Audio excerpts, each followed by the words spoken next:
So, I will be talking about health hormones and longevity tonight and a science-backed approach to make you look and feel better for long. So the topic tonight is about health, hormones, and longevity, and it's kind of a trendy topic that a lot of people are wondering what they should be doing. They can be very overwhelmed with all the information out there. There's so much talk about how can we extend our life?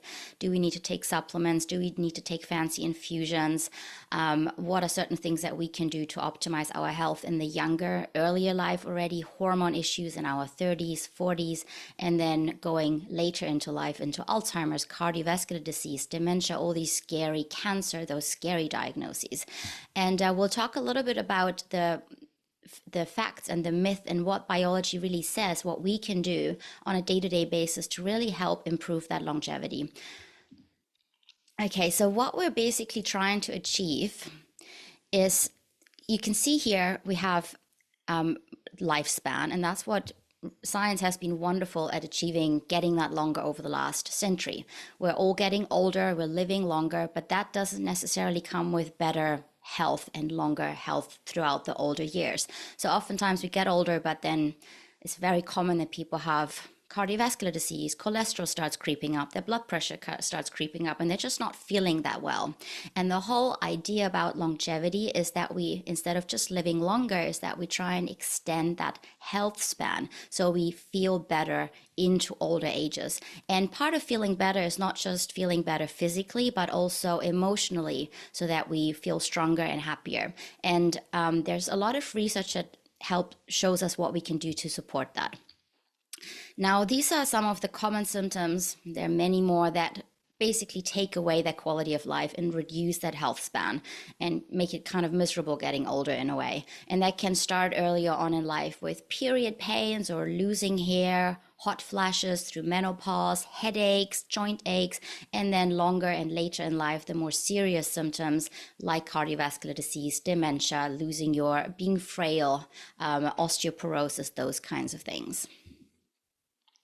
And some of the most common solutions is, if you go to a doctor and you have certain symptoms, they'll give you certain drugs to take away the symptoms, which is life-saving and very important in most situations. But oftentimes they don't really look at the underlying triggers because they just don't have the time for it most often. So some of the drugs they help with one thing that might give side effects on the long run somewhere else.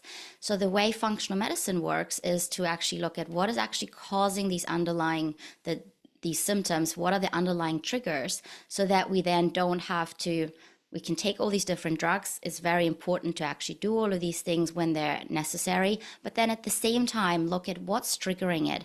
And there's this new research called geroscience that is actually really fascinating.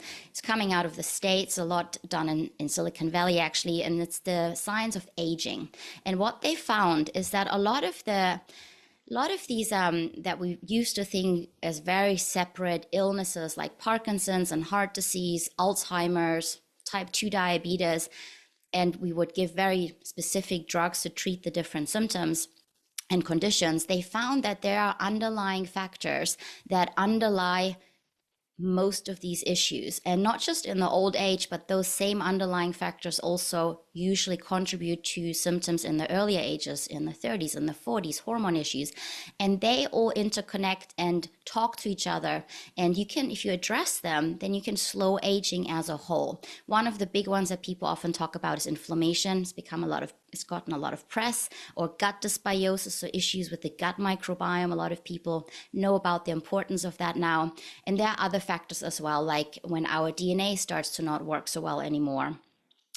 If our cells don't replicate so well, then all of a sudden the sludge starts to build up, and then downstream that can contribute to all these issues, from Alzheimer's to strokes, heart attacks, but also, like I said before, earlier on in life, perimenopause issues, fertility issues, headaches. All these things have underlying factors that if we address them, then they can help with long-term health and optimizing.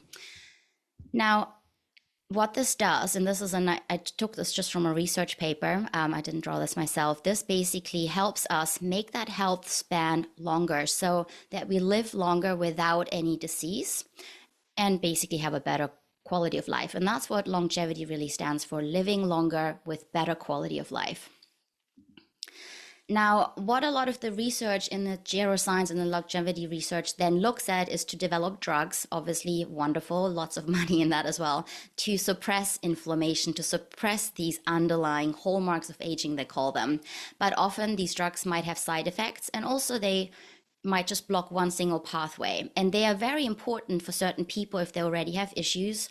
But what functional medicine does, and what I'll be talking about today, is to say, okay, what are the underlying triggers for that inflammation, for all of these issues to develop in the first place? And if we can work on that and optimize that, then maybe we don't need all these drugs, or we can reduce we might not need as much of them.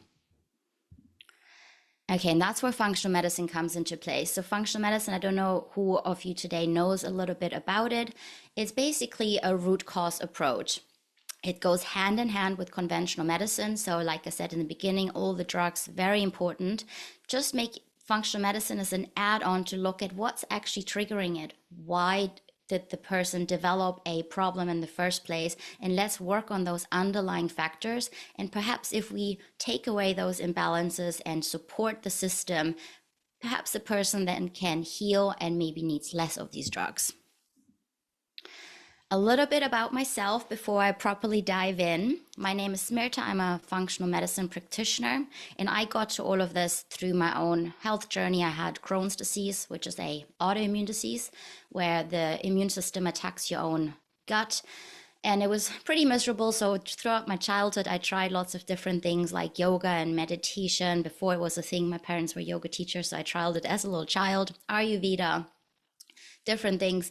In my early 20s, I did a bachelor in health science and started to just read research and found different papers that linked autoimmune disease to certain dietary factors. And I just thought I tried it. And I did, and it put my personal autoimmune disease into remission. And that's over 15 years ago now. And then I just got so intrigued and thought, if I can do this, then maybe other people can be helped too. So I went down that rabbit hole of researching, reading research papers, quite nerdy, and then found functional medicine, which wasn't a big thing over in Europe at that point in time. It's an American thing, and I did a functional medicine postgrad. And now I help people, both sides, people that already have issues, help them find and address the underlying triggers so they can potentially heal, feel better, go into remission. And then on the other side, and that's what we're talking about a lot today, is to help people prevent and optimize their health into older age so that they don't run into these issues in the first place. Because a lot of these underlying triggers that cause issues will actually, if we prevent them, also prevent issues from forming. So I work with both types of patients. Okay, medical disclaimer, none of this today is there to give you any diagnosis or treatment. So if you have symptoms, please do go and see your GP. It's just some educational advice today. Okay, so today we'll be talking about what can the person do, what can you do today, starting tomorrow, that decides whether you're going down that road of health and happy hormones, longevity on that left side of the screen versus having all these niggly symptoms and potentially serious conditions down the line on the other side. And we'll look at the root cause. Just to give you a little bit of an overview of what the session will be structured today, we'll first talk a little bit about the underlying biology. Just so that you learn to understand a little bit. You don't have to remember much biology. Maybe that's a long time for you, for some of you since high school. But just so that you understand some of the basics, because I believe that if you understand something, then the advice I give makes a lot more sense and you will actually stick to it, rather than if I just give you some advice, it doesn't make sense to you and you'll probably it's one other die that you'll fall off the wagon. Then the second part of it, I will be talking about some dietary and lifestyle tweaks and supplements that you could start implementing without having seen anyone, that just help optimize longevity. And then the last part, I'll talk a little bit about testing to make it more bespoke if you wanted to go down that road and what's out there. And all of that is that you can take control of your health and become the CEO of your own health. Okay, so you might be thinking, why does this even matter? Isn't all my health set in my genes. My mother has Alzheimer's or my grandmother has breast cancer. I will have the same issue. Now, there's actually this wonderful science called epigenetics that has come into, has had a lot more focus in research over the past decade and more. And it's called epigenetics around our genes. And what they found is really fascinating, that our genes, they just decide where we have certain weaknesses, but then it's our epigenetics, everything around us, our lifestyle, our diet, our stress levels, toxins, they decide whether that gene gets turned on or off. So we might have certain genes. They found that some people with Alzheimer's genes, they might not actually turn that on and never have issues. And other people that don't have the Alzheimer's gene, they still develop it because they're doing all the quote unquote wrong things. So that's very empowering. They also did a lot of twin studies where they take twins and they put them into different environments, and the identical twins with the same DNA, and they found that depending on their surroundings, they have different health outcomes. So our genes can give us certain weaknesses and predispositions, but they don't have to be our destiny.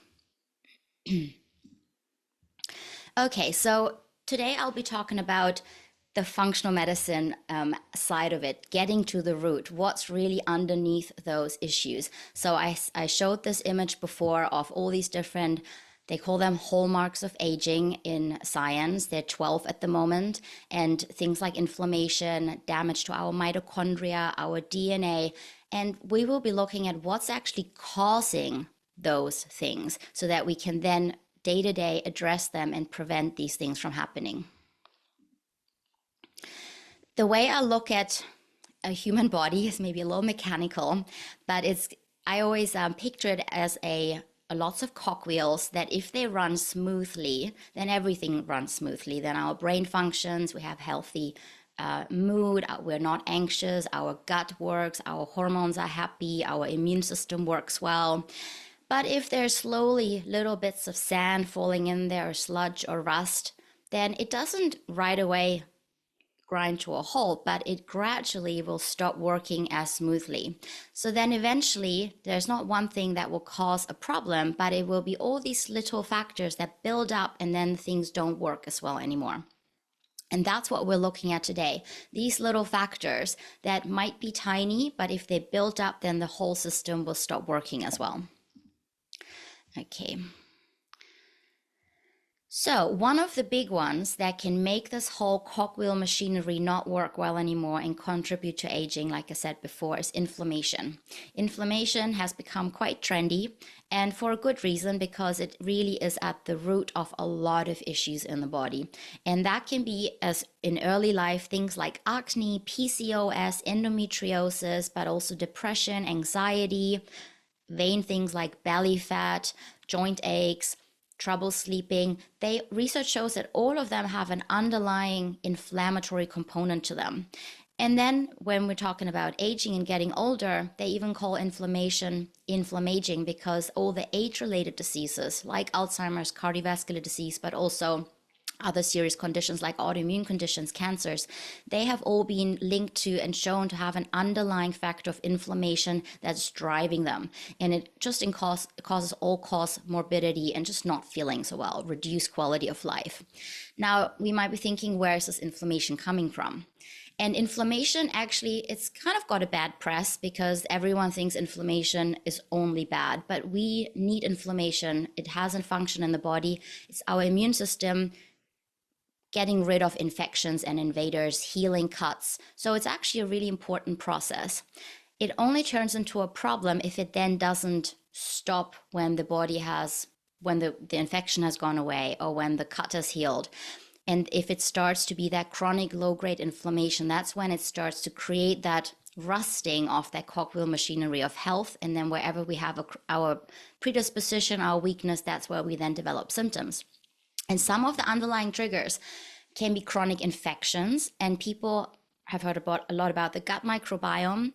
So these bacteria, we all have bacteria in the gut, and we need to have good bacteria in there that keep the gut lining really nice and strong and healthy. Now, if we have an overgrowth of some bad ones, or we don't have enough of the good ones in there, then the gut becomes permeable. They call it leaky gut in layman terms as well, but there's actually research that shows it becomes a little bit more permeable.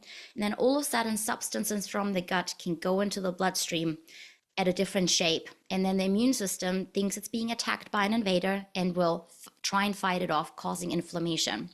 So oftentimes this can be chronic infections that cause these issues. It can be fungal infections like Candida albicans. It can be mold around us that also causes all of that not to work so well. But it can also be that when we've developed this imbalance in the gut, that all of a sudden healthy foods like avocados or almonds can get into the bloodstream at a different shape. And then the immune system thinks it's an invader and will attack it and will produce memory cells. So every time you're eating that healthy food, example, avocados or almonds, it might, if it has decided it is looks like a virus or an invader, it will produce inflammation to fight it off. And so those are hidden food intolerances that I quite frequently see in my patients with chronic issues. They might be thinking they're doing everything right, but if they've had a gut issue for a while, they will have likely developed some food intolerances that will constantly cause inflammation in the body. Also, not enough omega-3s. People hear a lot about omega-3s, but it's actually that important. So we all have inflammation, like I said, but we need to then be able to stop it when it's done its job. And omega-3s from fish oil, for example, is needed for that process to stop it. It's called resolution. Without that, the inflammation just keeps going. And then there's other factors like overeating, processed foods, lots of sugars, having lots of blood sugar spikes and dips, synthetic foods, pollution. They can all also trigger inflammation in the body. Basically anything that the body doesn't recognize, it thinks it's being attacked and it causes inflammation. The next really big underlying trigger for these hallmarks of aging that cause all sorts of health issues that we don't want to have are blood sugar spikes and dips. Now, there's a lot of it's also become trendy because of Zoe, because of the blood sugar monitors that people use, and there's a lot of research now. People realize that it's important to balance your blood sugar. Now, back when I started this 10 years ago, people weren't so aware of it yet, and it was kind of normal, it still is not sometimes now in certain circles, that people get hangry. They get they say, oh, I'm hangry, I'm so hungry that I'm really moody and angry and don't come anywhere near me. It's almost like an acceptable thing in society. People get really moody and angry, but actually it means that there was a blood sugar spike that then caused the dip after, and that then the body thinks it's starving and it needs food. That's not what we want to have. We don't want these blood sugar roller coasters. We want the blood sugar, you can see that green line here, we want that to stay nice and steady throughout the day, throughout the night. If we have a dip at night, it can wake us up. If we have a spike during the day, it constantly causes micro damage to our cells. For example, every time we have a blood sugar spike, it attaches to our cells. Our body is mostly made out of protein and fats, and then it irreversibly attaches itself to these cells and causes something called advanced glycation end products. And the short word for that is ages. So it basically ages us from the inside out. And those ages, they don't just go away. They needs to wait until the body's recycling them, and that can take a long time. So we build up these age-related factors in the body, making us basically rust from the inside if we have lots and lots of blood sugar spikes. They can contribute to wrinkles, but it can also contribute to more serious things, like I wrote here, this metabolic syndrome, where we start to accumulate weight around the waist. That I often see it in, I get a lot of skinny fat patients, people that come in, they've got skinny legs, skinny arms, but they've just got that layer of belly fat around their middle, and that actually comes from partly from a lot of these blood sugar spikes, so that the body stops responding to those sugar spikes and becomes insulin resistant eventually.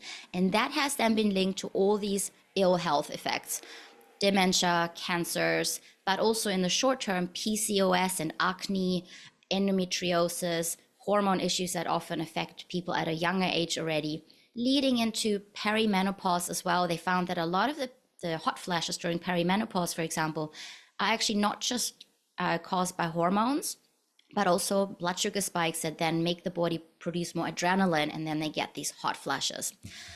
So that's another really important underlying factor that can be influenced.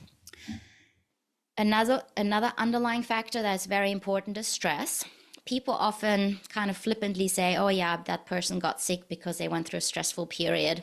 But it actually is just like that. So when we're stressed, we normally have, this is a daily cortisol curve. So first thing in the morning, cortisol is one of our main stress hormones.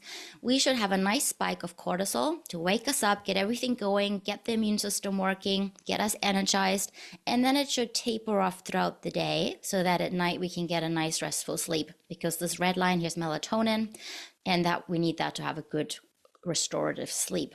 Now, what happens often is that people, if they're constantly, in particular in places like London, they're thinking they're running away from a tiger all day long. They're constantly in fight or flight mode. So instead of having a spike in the morning and then tapering off, that stays really elevated into the night. So then they're completely wired, but then they don't get good quality sleep because the cortisol is not doing the right things at night. So melatonin can't come in properly.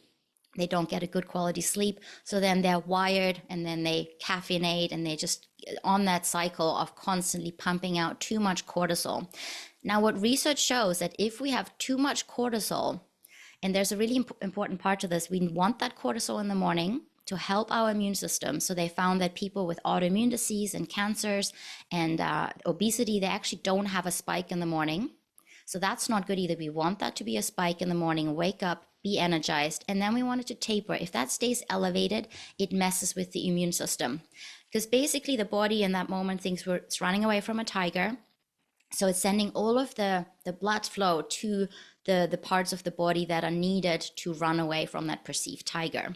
And it's directing away all the energy and all the blood flow from the digestive organs, from the reproductive organs, because in that moment they think about survival and not about reproduction or digestion or healing. So basically, when we're in fight or flight, we can't also do all the restorative, nice things that we need to clean out the body and keep everything functioning smoothly. So there's just a few extracts from some research papers showing that stress reduces the function of that gut lining that I mentioned before, because the body is taking away the blood to other parts of the body to run away from a tiger and not keeping the gut nice and strong. And then that can contribute to autoimmune disorders or to inflammation. It's also been linked to the body then not being able to get rid of cancer cells as much. And we all have tiny cancer cells all the time. It's just our immune system needs to be able to clear them out. So every time we have too much cortisol too late in the day, our body just can't do its job properly. And if we keep on that trajectory for a long time, if we have a lot of stress all the time, then eventually the cortisol drops in the morning. And I see this in people that have burnout or have actual chronic illnesses, and they just don't get enough cortisol at all. And when we don't have it in the morning, then the body actually wants it, like I said before, and then it can also contribute to the immune system not able to get rid of, it's called immune surveillance, where the body gets rid of cancer cells. It allows something called immune escape, where it all of a sudden allows more of these cancer cells, infections to linger that the body usually takes care of. So it's actually very important.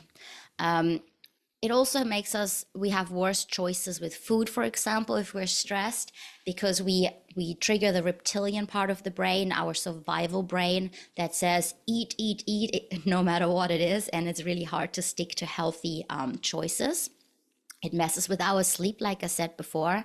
If we're having, let's say, this is a typical profile of someone, morning, no cortisol when it should have, and then they ramp themselves up throughout the day and push through it and get all wired. So then it gets high, and then it stays too high in the evening, and then they can't get a restful sleep.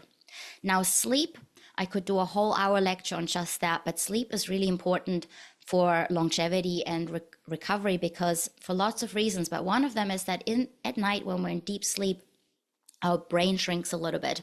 And then we have this lymphatic system in the body that people usually know about. But we have a similar thing in the brain called lymphatic system, and it kind of showers through the brain, but the brain needs to shrink a little to really let that flush through the brain. And we all have mini toxins that build up through the day. It's a very natural process, a little bit of plaques, these amyloid plaques that we're so worried about for Alzheimer's. We just need to be able to flush through it and get rid of anything that's accumulated. And if we get good quality sleep, then the body can do its cleaning, it can restore, it can produce hormones. Testosterone is mostly produced during something called the REM type of sleep, that the sleep where we're dreaming. And so we need deep quality sleep to produce the right amounts of hormones, flush through the brain, and just restore and recover. Another thing that I just want to briefly touch upon, I know that today's lecture is called Hormones and Longevity in Health, so some of the people probably want to hear about hormones.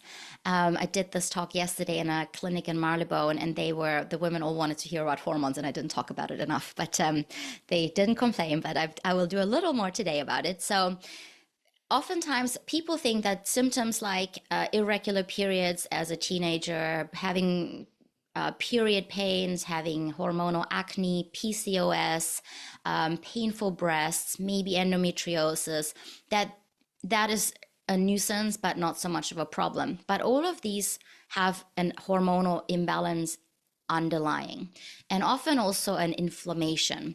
Now, if that lingers, they found that if these hormonal imbalances and inflammation stay for longer, then those women also have a harder time with perimenopause, transitioning, more hot flashes, more problems there. Just turn that off.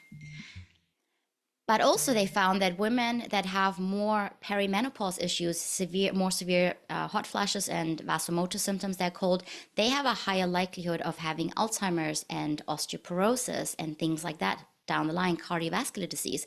So having imbalanced hormones now is maybe a nuisance, but we want to address them without worrying anyone, because none of this is just the one thing that will cause cancer or Alzheimer's, but we can just support and optimize things now so that we then can at least have the best shot at staying as healthy and functioning optimally the longer and the older we get. Part of it is in particular around that second part of the cycle has become, again, a lot of women hear on Instagram about how they should live and eat to support their cycle.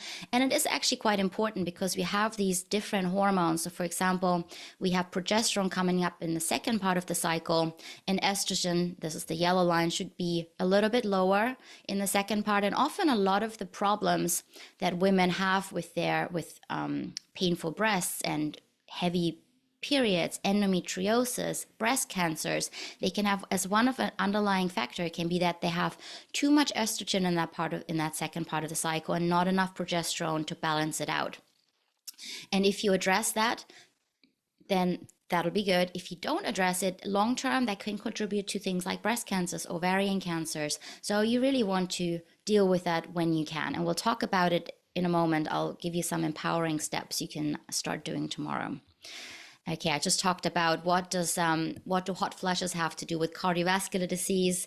PCOS early on is an inflammatory condition, and acne as well, that can then lead to more of a propensity to hot flashes. Vaginal dryness is another topic. I think none of the people in this talk today are at that age yet, but when women get older, that can be a big issue. And they actually found that vaginal dryness as we get older can be partly due to not enough hormones, in particular estrogen, but also a vaginal microbiome imbalance. So I talked about the microbiome, the gut bacteria inside our gut, but we actually also have a microbiome in our vagina. And if that's out of balance, then can contribute to vaginal dryness. So it doesn't always just have to be hormones, needing hormone prescriptions, even though I'm all for bioidentical hormones when they're used properly. But sometimes it can just be checking what the microbiome is doing. Do we have enough of the right bacteria? Do we need to put in some more? Do we have an overgrowth of bad ones? And that can already help with a lot of these symptoms. Okay, another underlying factor for this cogwheel machinery of health to not work so well anymore is toxic load. Now, when we think back of the first few slides of the hallmarks of aging, that they do a lot of research over in the States on that in particular, longevity research, one of them is free radical damage, these underlying factors that lead to all sorts of problems. Now, if we think about where does that free radical damage come from, they call it oxidative stress in medical terms. And those can be things like heavy metals. And obviously, we're sadly living in a fairly polluted world these days. So I don't want to stress anyone out, but it's about making choices that little choices where we can without them stressing us out. And then the body can usually deal with a little bit of toxicity. It's just when it becomes too much that all of a sudden it's like this little fish bowl. This is a healthy fish, lots of nice clean water, and this is kind of a polluted water, and the fish becomes quite unhealthy and potentially dies. A common one, and I know that there's mostly women in this talk today, common one are all the cosmetics that we put on ourselves, all the products in our creams and in our skincare, hair dyes, our household products, the laundry detergents. They can all, and if it's just once in a while, it's not an issue. But if we constantly are bombarded by those synthetic chemicals, they can mimic hormones in our body. And the body doesn't know how to break them down because they aren't real hormones. So then it can cause damage inside the cells. And if that leads up, it causes issues. Pesticides are another one. You don't have to buy organic everything, but just the cleaner the food, the more natural, the better. So the body just recognizes it and knows what it is. And also synthetic foods and dyes. There's a lot of research showing that a lot of the synthetic colorings, they contribute to ADHD, for example. It's never one thing, it's always a combination of factors, but it can mess with our biology because the body just doesn't know what to do with these synthetic things. And also what we eat is really important. We can either, these are fancy little pictures from research papers I took from, but just to show you, when we eat certain foods, we decide whether these foods, either, if we think about this cogwheel machinery again of health, either we pour in oil and everything runs much smoother, or we pour in sand and things become all, it just doesn't work so well. So what we eat on a day-to-day basis decides how strong our gut microbiome is, whether we have good and healthy bacteria, low inflammation, strong immune system, or whether we are tipping towards a not so good one. Also, whether we're getting enough of the different nutrients that help certain processes in the body function well, to make the right chemicals, neurotransmitters like serotonin, dopamine, so that we just function properly and smoothly. And a lot has to do with our diet as well.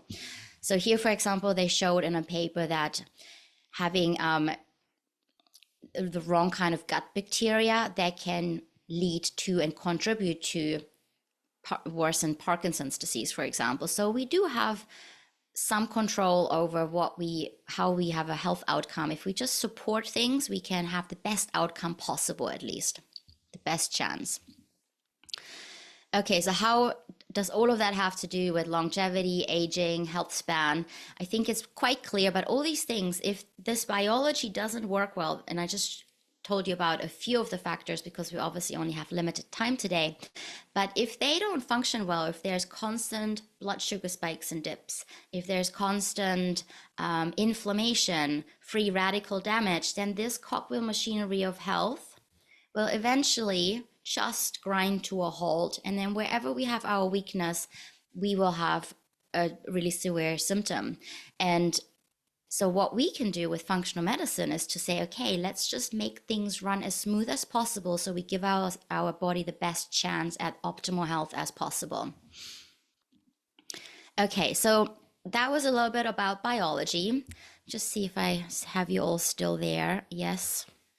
Still following, because I can't see everyone all the time, but everyone's still there. So the next part is more actionable steps. I just wanted you to understand a little bit why, for example, inflammation is a problem or blood sugar imbalances. And now we can talk about what you can actually do in your diet, in your lifestyle to support all of that.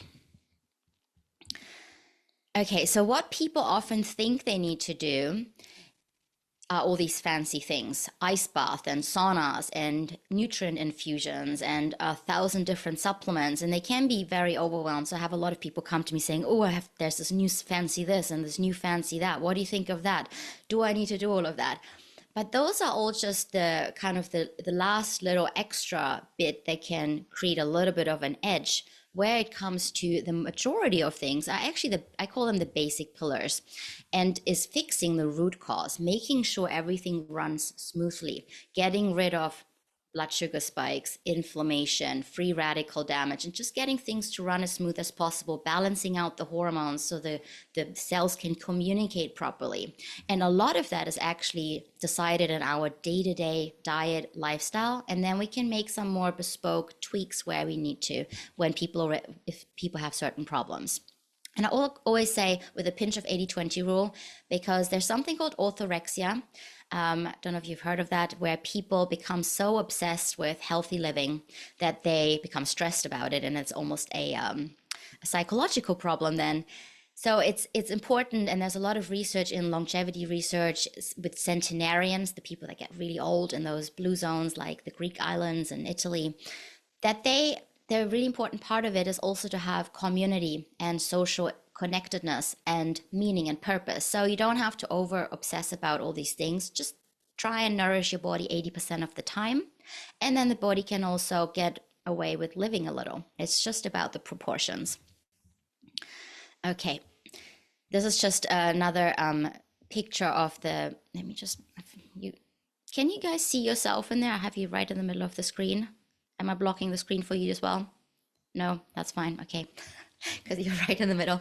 There we are. So basically here you see this pyramid, and people always want the fancy tools. They want the fancy supplements. They want the fancy expensive drugs. They want like metformin or really expensive nutrient injections or really expensive tools. And they are all wonderful, but they are just the top. So we're really talking about what is the basic, because if someone has constant blood sugar spikes and dips all day long, if someone has inflammation all day long, then having these wonderful fancy tools, they can help a little bit, but they won't fix the underlying issue.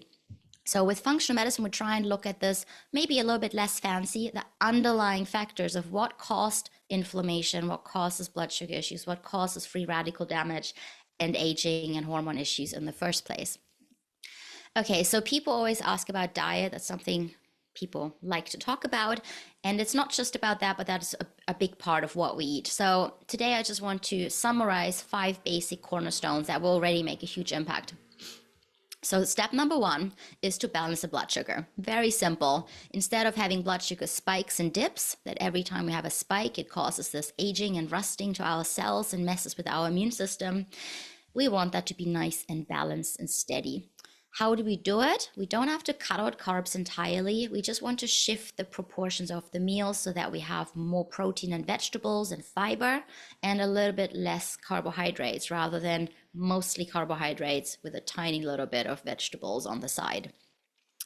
And then cornerstone number 2 is to have more protein. There's a lot of talk about it these days, but it is actually really quite important. Our body is mostly made out of protein, and if we don't have enough of it, then our muscles start to deteriorate as we get older and we become more inflamed. And our we are more prone to blood sugar spikes and dips because we're hungry and we're eating different foods. We also need protein to make neurotransmitters for the brain, like dopamine, serotonin, to make us calm and focused and happy. So it's really quite important, has a lot of very important functions. I have a protein cheat sheet. If anyone wants it, you can email me.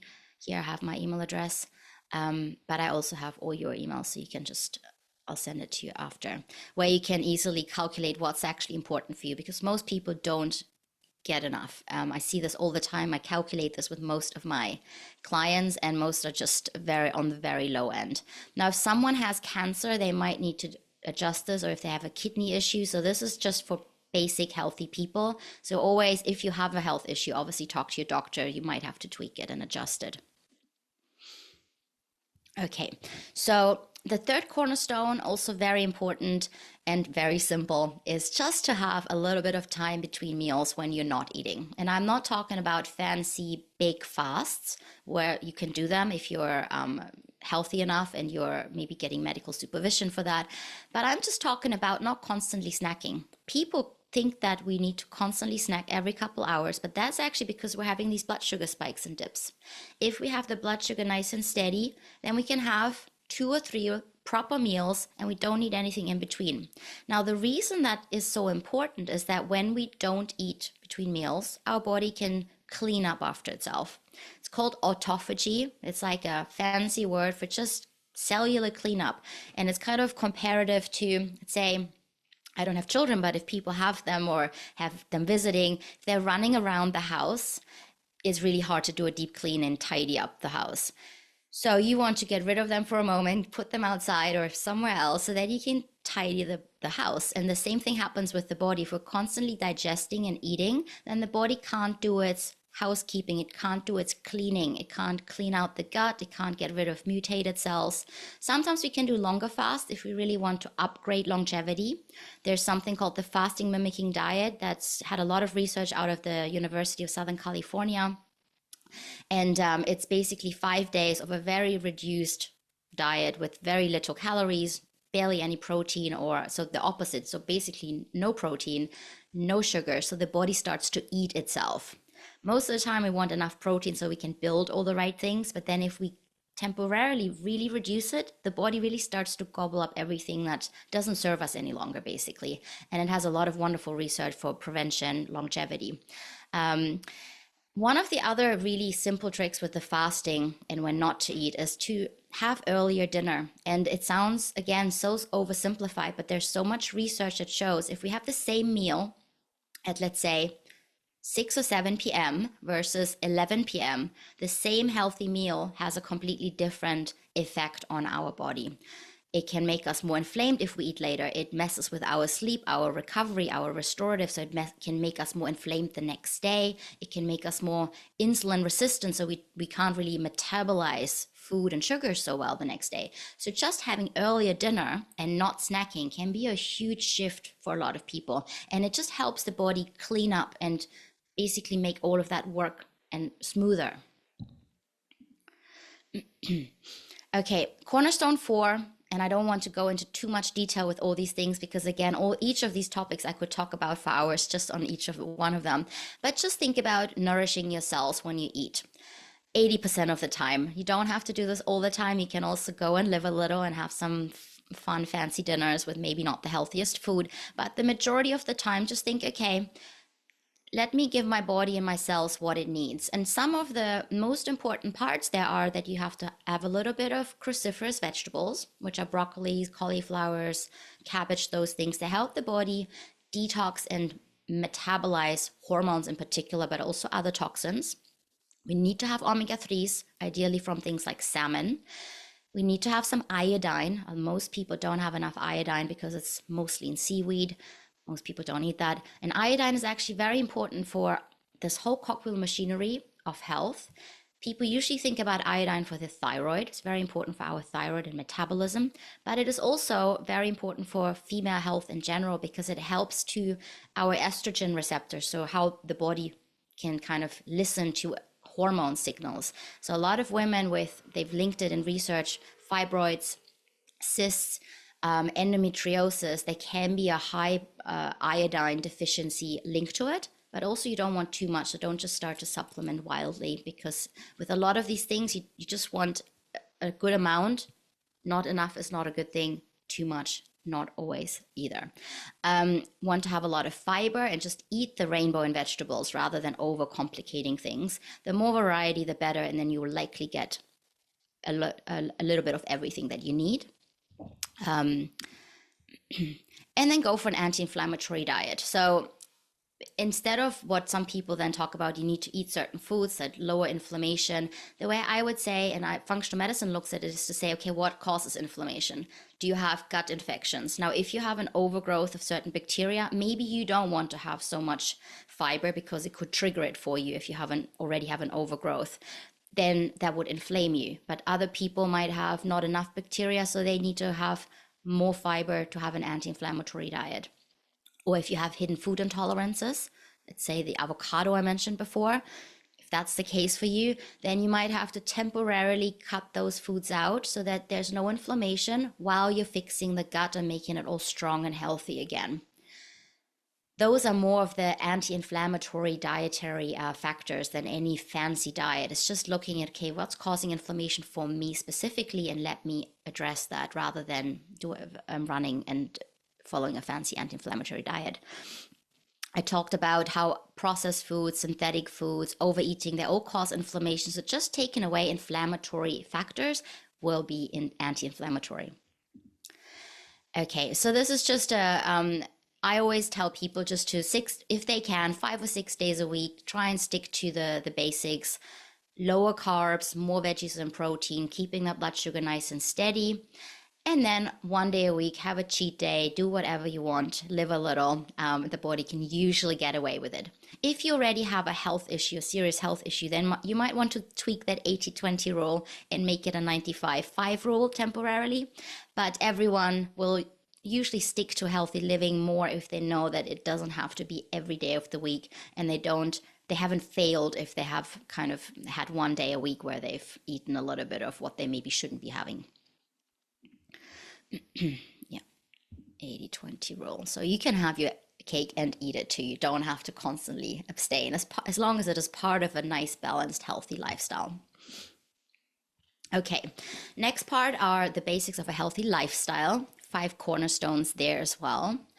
And you can see they're all very basic things, so not any fancy longevity supplements or tools, but they are basically what make that underlying cogwheel machinery work smoothly. So I always think they're so important. I have clients come to me that want the fancy tools, but if they don't work on all the basics, then it's kind of just doesn't work so well. Okay, so cornerstone number 7 is to just keep it as pure and natural as possible.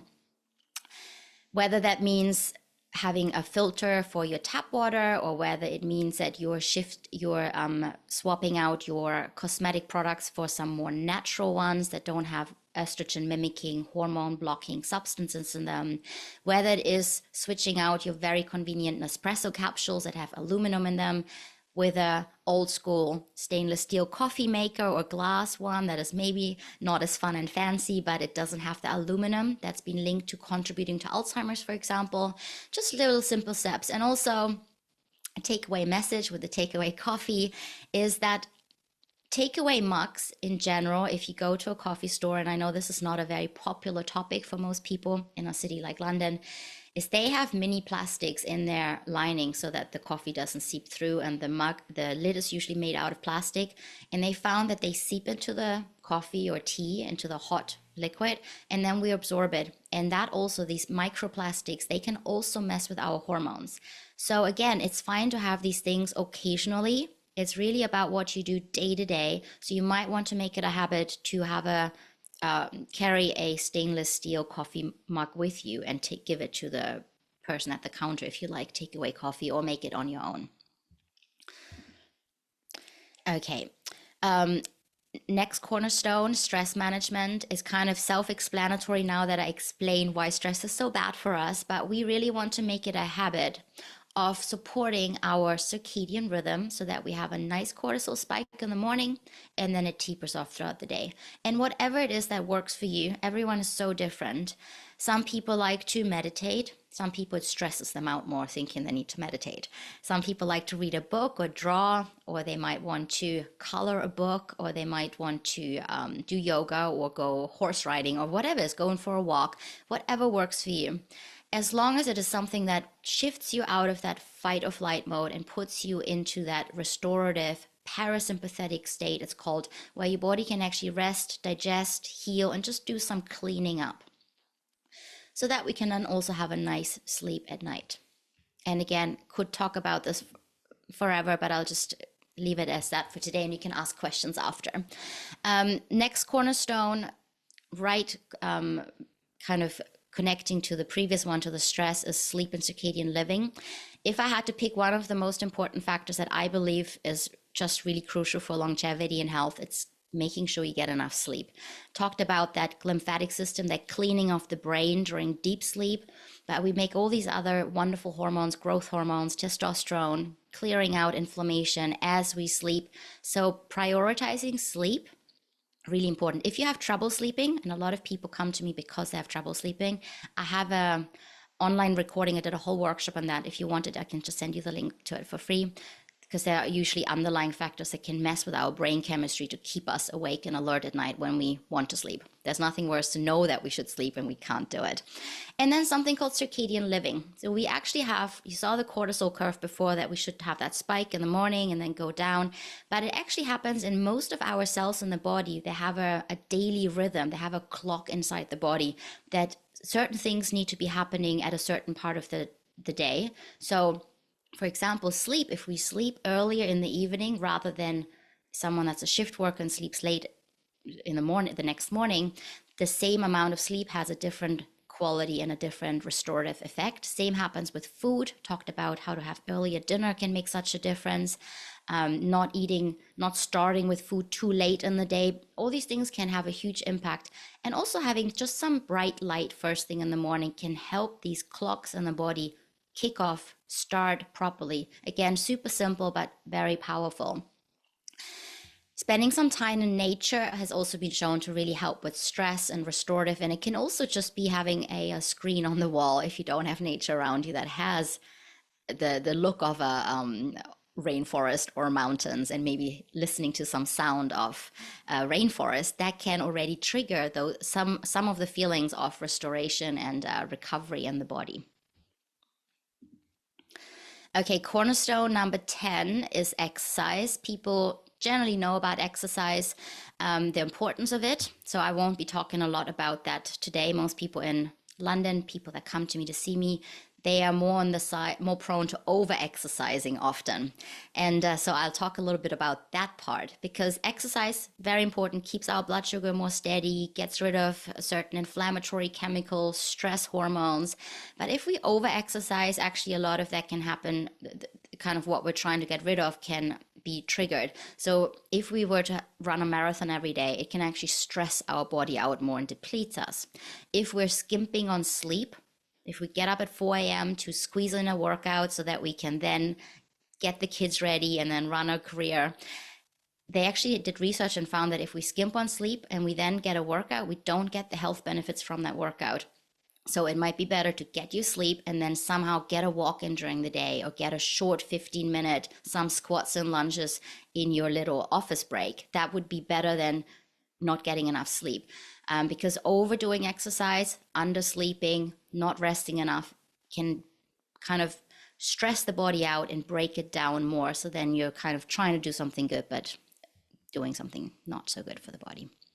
Stretching, also actually quite important. I always put that in there because people think it's not important. But as we get older, if we don't move and if we don't do flexibility work, then we get all stiff. We can't get off, down the floor, back up. And they actually linked a lot of longevity, quality of life with being able to do things like that, getting down on the floor, catching us from a fall so we don't fall down the stairs and break our hips as we get older. Now, no one listening today is at that point, but it's actually something to think of. So if we just stay strong, but also flexible and stable and keep all of that functioning, we will have a better quality of life.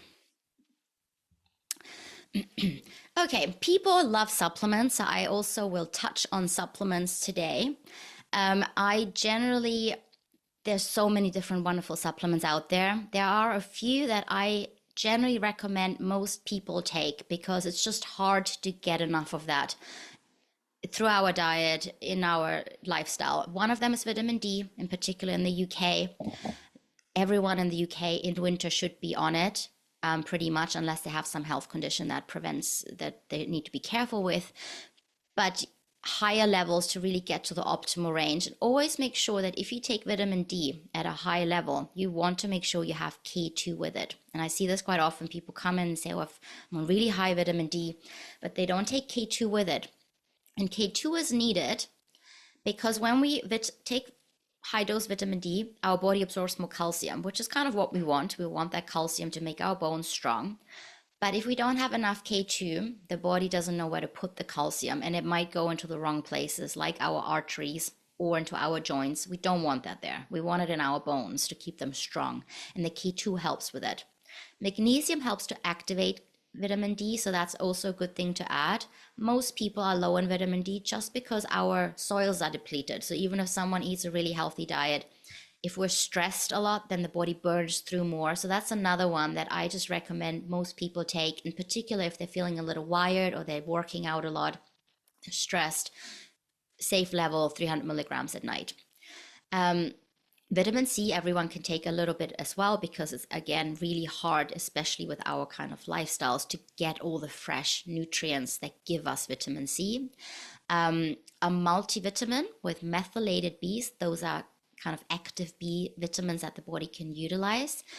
Because again, similar to the other things, it's just hard to get through our diet. Now, I test a lot of people in their bloods, and most of them have a low folate level, which is really important for lots of processes in the body, keeping that all functioning well.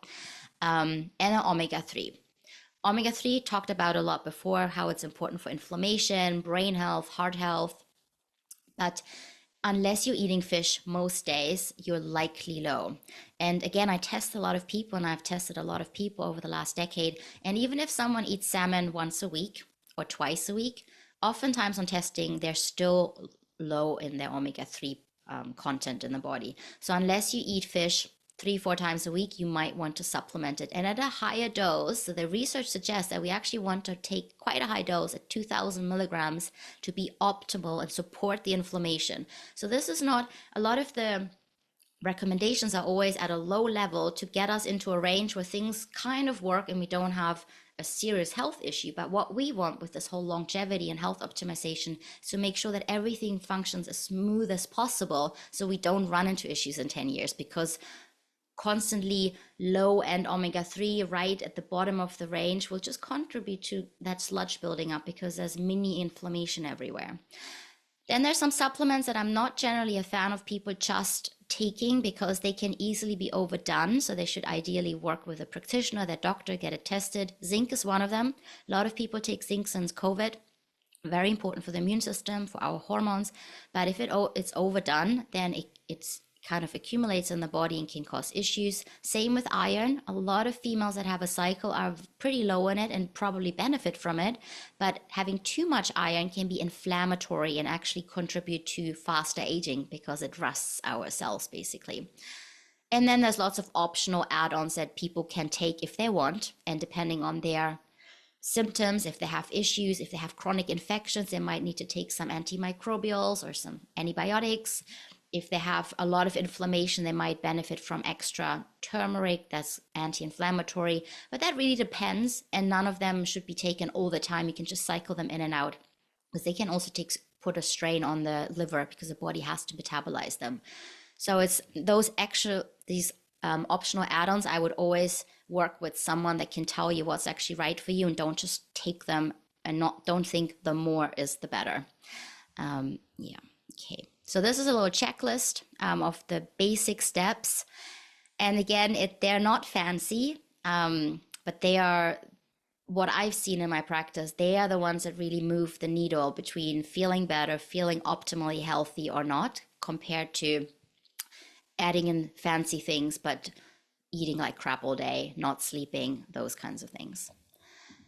Okay, so I just briefly want to tell you about because there's so much wonderful testing out there now and research, and you can actually take it to the next step. So a lot of people know what they should be eating and sleeping and stress already, but they don't know if they're doing it right and whether there's certain things they can optimize.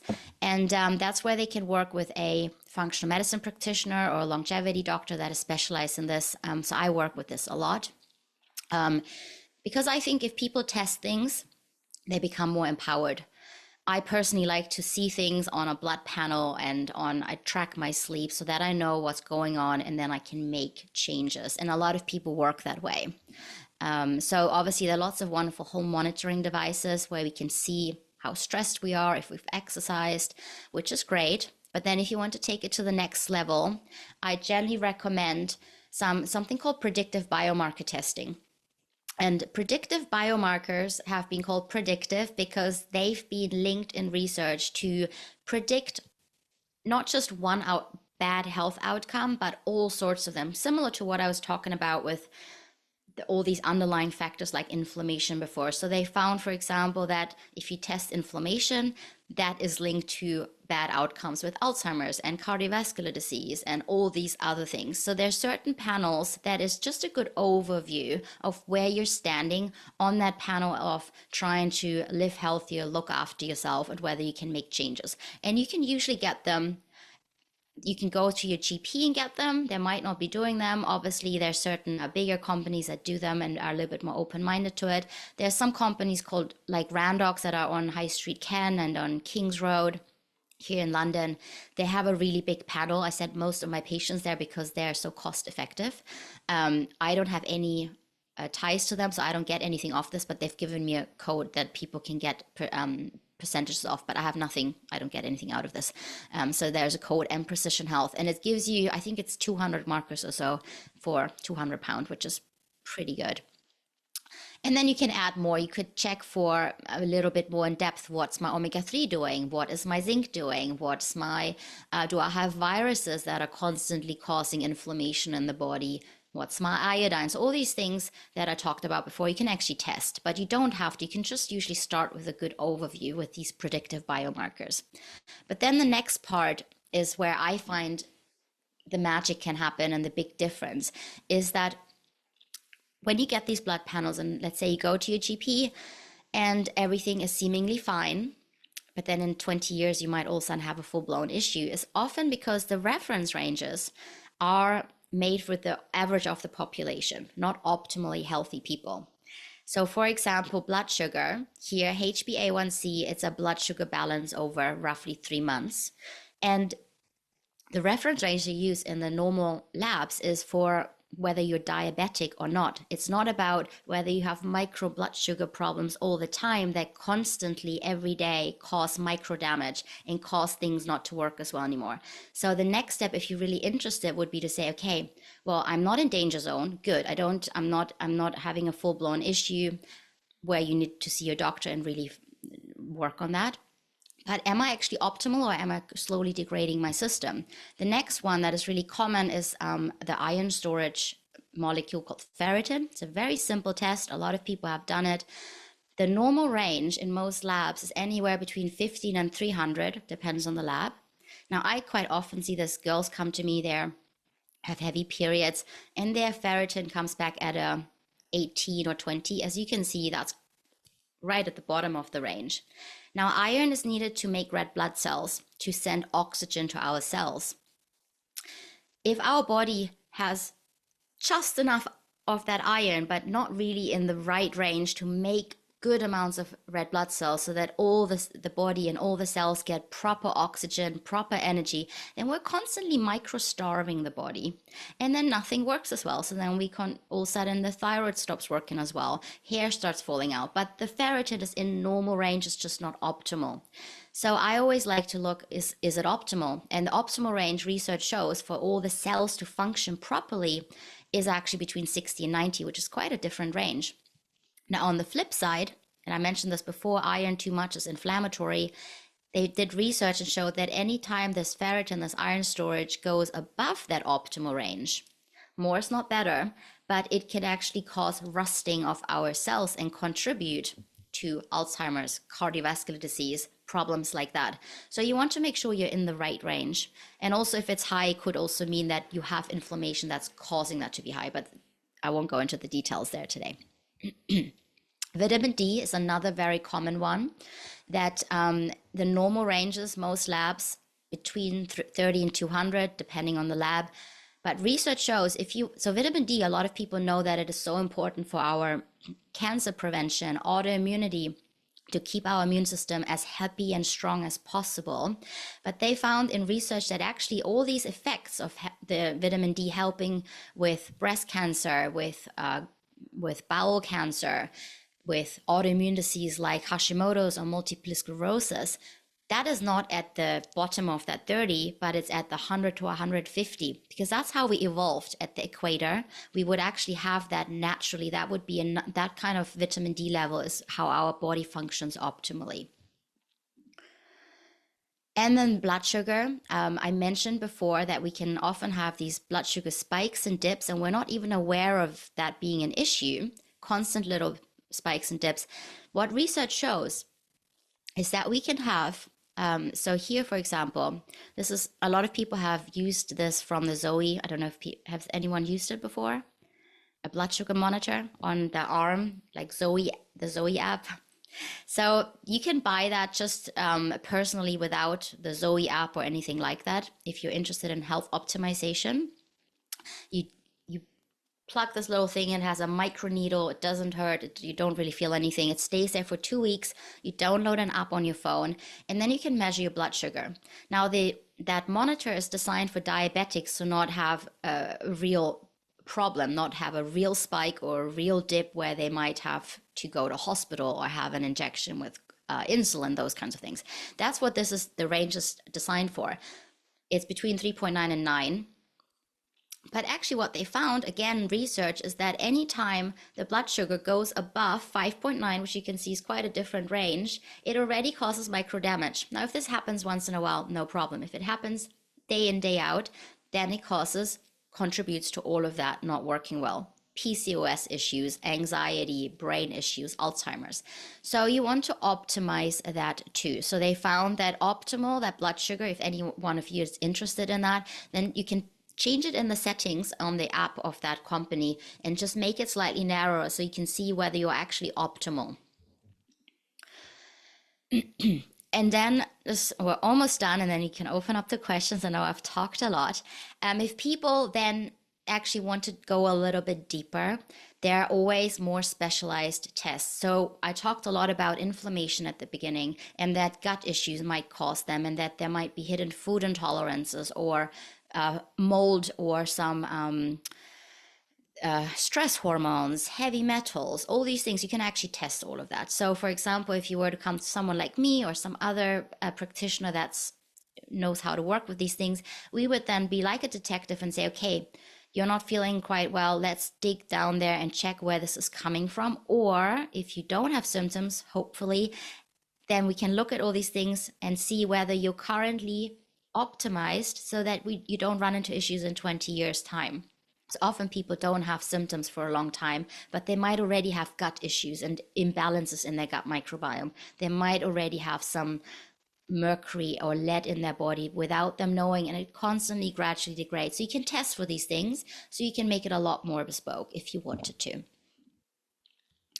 I talked about it briefly before, orthorexia, when people over stress about healthy living. So only test things where you feel empowered to actually make changes rather than things that worry you even more, because that can be stressful as well.